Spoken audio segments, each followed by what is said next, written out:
Of course, my mic was muted. Let's see if I'm live now. All right, the microphone is on, the camera is working, and this quick live review is quite easy for me. As you can see, 1,600 kilometers from new. You can't buy this car used. Now, putting 1,000 kilometers hours. Now, the reason I have so many kilometers for this car because this is my number one favorite car, pretty much ever, and the reason being is because it's attainable. I can get it within my lifetime. It's basically a BMW, which is not a bad thing. And well, I mean, like, look at it. It looks amazing. This car was weird upon launch. It was a car people have been waiting 20 years for, and it ended up being a reskin BMW. But that's not the worst part. It's got German engineering, which is good for performance and handling. It's got American California design, which again, I mean, it looks amazing. Looks pretty good, and it's built in Austria, so good build quality. It's got basically the three best things with a Japanese brand behind it. So this car is not all bad. So to all the people that still think the Mark V Supra is bad, it's not. In fact, in this game, it's amazing. It is an amazing car in this game. I think this is the best car to learn how to fully exploit the physics and get used to driving in Gran Turismo 7, even without assist. This is one of the best cars to learn driving without assist in this game. I'll explain how it drives in an event. So our quick setup is, well, obviously the dream. We have soft sport tires, standard suspension, standard differential, standard ECU. Now we do have everything for the bodywork as Type A. So Type A splitter, Type A um, side skirt, Type A diffuser, Type A wing, Type A body kit on this car basically, and we have almost maximum rear downforce and maximum front downforce. This gives the car great balance in high speed corners. It's mainly for high speed corners. Now we have 25 kilograms to the back and to the back. Here we got 50-50 just by adding 25 kilograms to the back. And again, you can see the weight is 1555. I like my numbers to be have a pattern of some sort. Of course, standard transmission, air cleaner, which is the filter, is sports exhaust, standard exhaust manifold. We have standard brake system, and we have sports brake pads, and we have a brake controller just in case, and we have a sports intercooler, standard clutch and flywheel, standard prop shaft, steering angle adapter, and the only permanent modification we have is body rigidity. These setups for these modern road cars for this series is basically getting your car track ready. Getting your car track ready for also, it can also apply for reality. So let's say you don't want to completely void the warranty of your car. You're keeping the suspension, the differential, the transmission, the ECU, the intercooler. For some cars, you can upgrade them. For some cars, you can't. I'm assuming for this car, upgrading the intercooler will void the warranty. But again, an intercooler, if you take the car to track, is very important to keep the engine bay nice and cool. It keeps the charged air coming into the manifold nice and cool, and in return, everything else becomes cooler. So again, sports filter because of that intercooler, and exhaust because why not? Makes the car sound better, adds a little bit of power for this game, and I think the biggest upgrade for any road car that you're going to take to track requires sports brake pads. Regardless, sports brake pads and high performance brake fluid is a necessity for any modern road car that you take into the track. I think so. And that's about it. Steering angle adapter here is just in case the car's tail wants to come out. It gives you more angle to resurrect it, basically. Now, this car was hated upon launch because it was the legendary Mark IV Supra before it, which was famous because of, well, Gran Turismo and the Fast and Furious. Now, that car is actually good. The engine is extremely versatile. It is strong.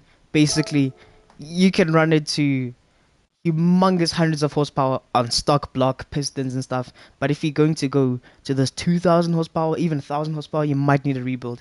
But again, the Mark IV Supra is a great car mainly because of its engine. Chassis wise, body wise, I don't really like the look of the Mark IV Supra. It's okay. It gets the job done. It looks a bit like a catfish to me, but the chassis was made heavier, more comfortable for the market back then. It was made to be a Grand Tourer. So when the Mark V came in with a BMW Z4 chassis, engine, transmission, differential, ECU, interior, people were very underwhelmed.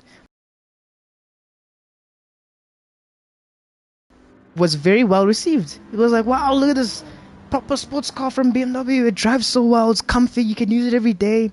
You know, it's a great car. It's one of the best cars you can buy from BMW. And then Toyota's like, we like that. We will just dress it up nicely using our FT1 Toyota concept car, which is again a very beautiful car. I will review that car later because, well, it's the concept of the Supra. I'm very biased to the Supra. I love it a lot. So this Supra is made more as a sports car. Now, the Mark II Supra, Celica Supra, was also a success. After this first gen Celica Supra wasn't very well received. It was heavy, it was slow, and the chassis wasn't that great, suspension was horrible. Mark II Celica Supra was made to be a driver's car. It won a whole bunch of awards in the 80s.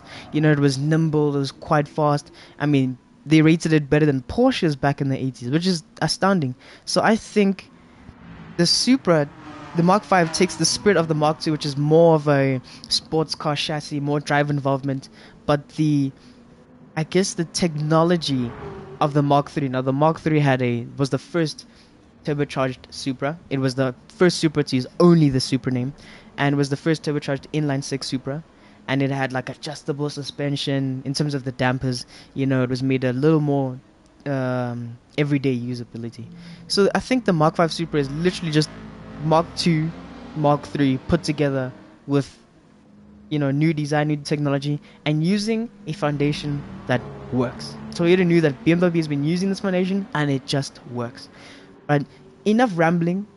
Let's get you onto why this car is one of the best to learn how to drive in this game, and why it's my number one favorite. But right now we have the car, or the races, in normal. We have a lower end setup for this car against other 600 performance point cars. There's a Lambo, there's a Viper, there's a DB11. They will leave me on hard. They've left me countless times on hard. In yesterday's video, or the previous video, you saw those hard computers. They left me, even though I was catching them up. The lead was too far. So in normal, I hope I can win. I think I can, because I know this car in and out. So let's start.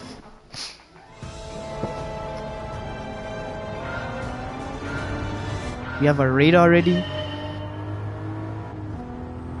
Now, this is an 8-speed torque converter transmission, also another frowned upon feature of the Supra upon launch, but it is actually a great transmission. It's very...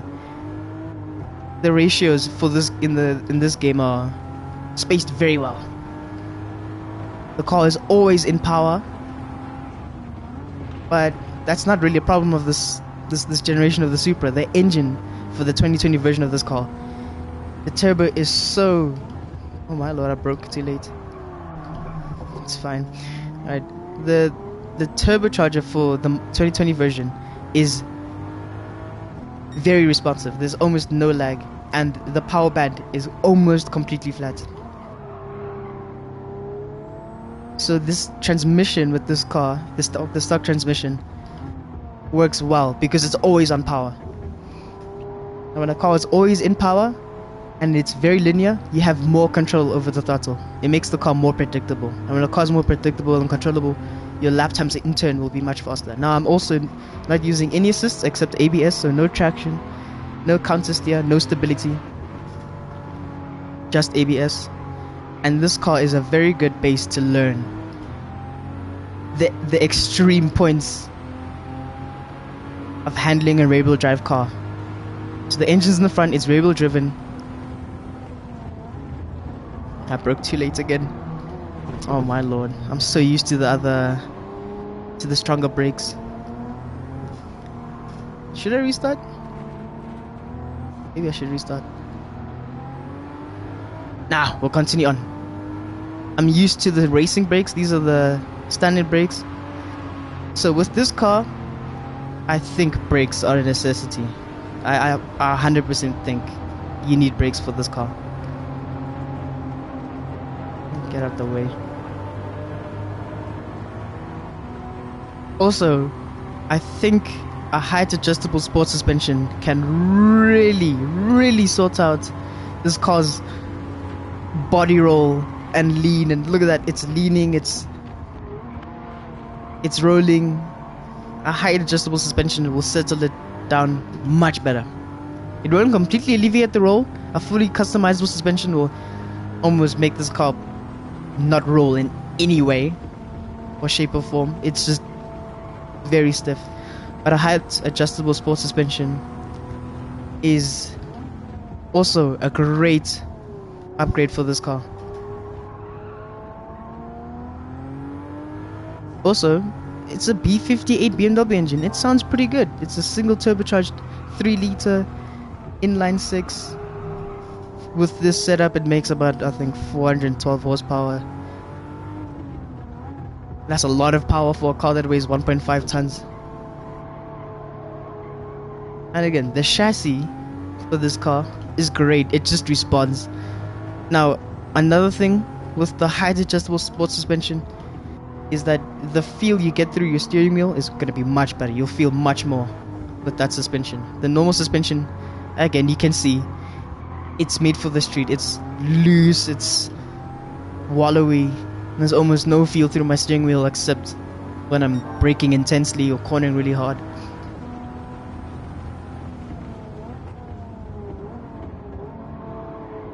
Now, I will also suggest, obviously, Sports ECU and the anti-lag. Now, the Sports ECU allows more RPMs that you can use. And that just opens up the engine a bit more. The turbo still sustains boost at those high RPMs. I think it improves the RPMs just by 200 more revs. It's not much, but the engine still sustains boost. I mean, look at the boost gauge down there. It is that's some boost. This car pushes some boost. Look at 300. Look at that the height adjustable sports suspension. Again, brakes will also compose this car a lot better. But I mean, chassis wise, great. It just it just responds.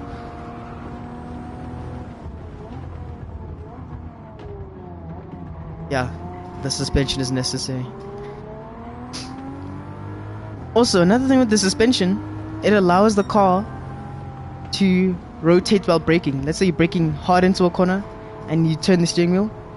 That suspension will allow the car to ease into the corner while braking. Rather than here, if I'm braking and into a corner very harshly, the tail will just get loose because, well, the suspension is loose. I'm so used to the higher revs of the Sports ECU. Oh, buddy, calm down over there.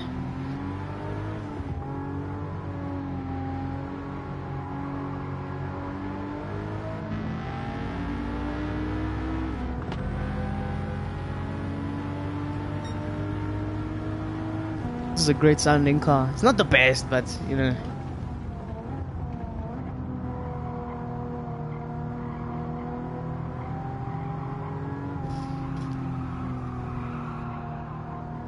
yeah, no, that suspension does wonders for this car.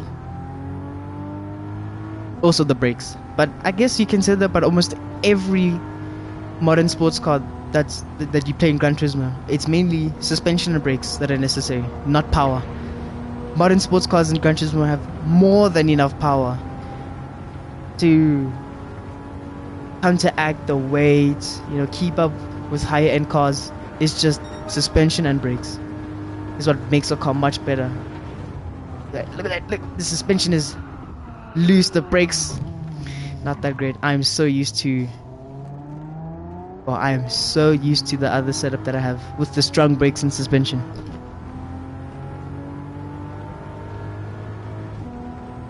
But it's fine. Let's try better in this lap.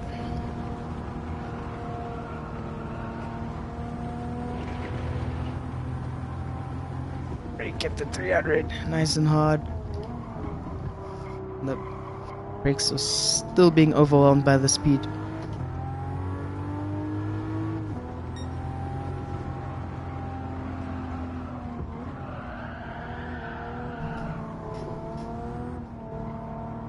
Yeah, no, this car definitely needs those upgrades.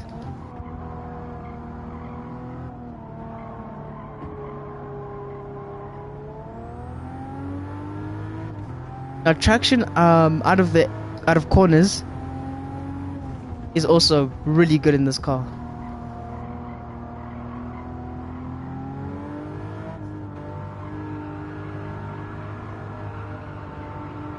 Look at that mid corner. This car is amazing around corners. The control in corners for this car is amazing. Also, its straight line speed, not too bad. It's just brakes and the suspension for high speed corners really is necessary. Like the inside of this AMG GTR. Very nice, very simple. There we go, nice and clean. Alright, let's try better with the 5th lap.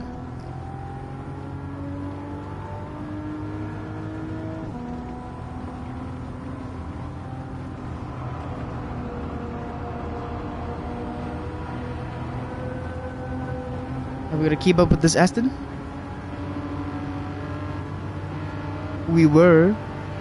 A reminder, the computers are normal because, well, on hard they just leave me completely. I'll brake at 400 mark. I've learned my lesson now. These brakes are not that great, and the suspension doesn't allow you to rotate in the corners while braking.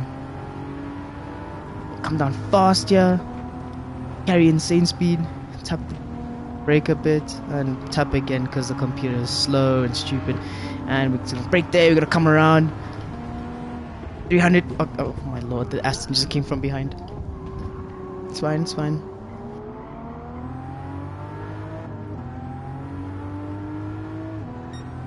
We're doing fine. Definitely not getting a clean race bonus because, well, we hit that wall on that one tunnel over there.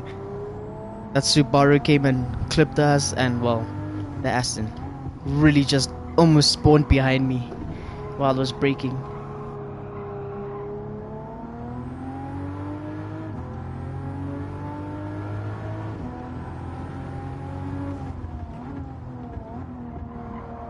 Stay in the 3rd gear. Oh, this transmission, you can stay in the higher gear that the game suggests. Usually the game suggests a gear that's flashing in red. As you can see, I'm in gear 4 now, gear 5, it says 2 over there. It's recommending me to go into the 2nd gear in this corner. I usually stay in a higher gear to maintain, you know, the stability. The differential is restricting the car from getting loose, and also the car is in a better power band in the higher gear. It can generate more boost much quickly in that gear rather than you flooring it in 2nd and then there's no boost. You have to change up to get the boost.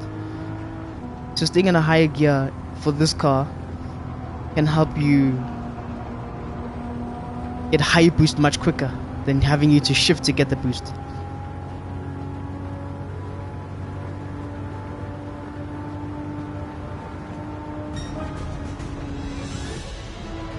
Alright, additional information for this car. The differential in for this car is quite restrictive, but it will sometimes just out of nowhere get the back end loose. Just out of nowhere you'll get into a drift. But again, staying in that higher gear will alleviate most of that and may help you leave the corner with more boost.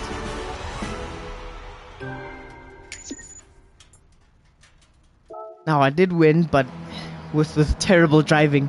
I'm used to the stronger brakes. I'm used to the more compliant suspension that I use for this car. Obviously, with the amount of kilometers I have for it, you can easily tell I use that setup way more than the stock setup.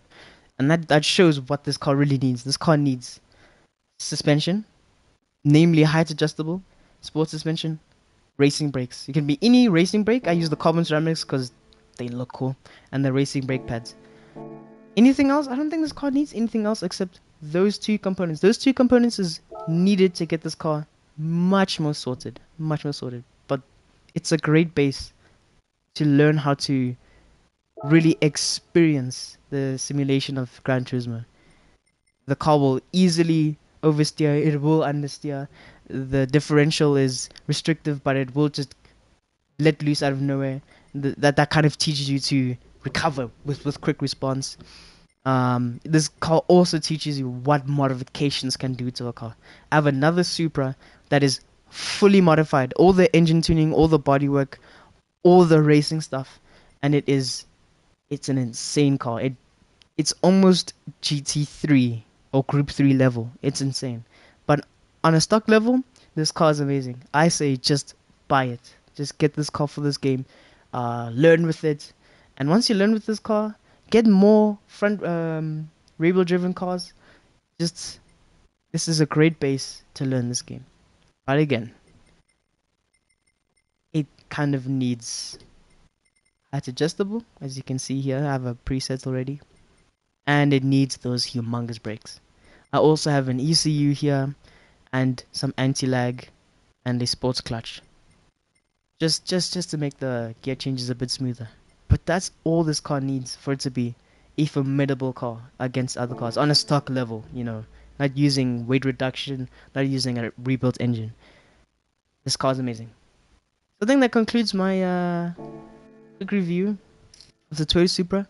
This one may be a little bit longer because I rambled on about my personal opinion on the car, the history of the Supra, and, well, my terrible driving in that race. But that's because I'm not used to that setup. So, I will end off the stream with just some simple driving. I hope you enjoyed this one. I'll see you in the next quick review.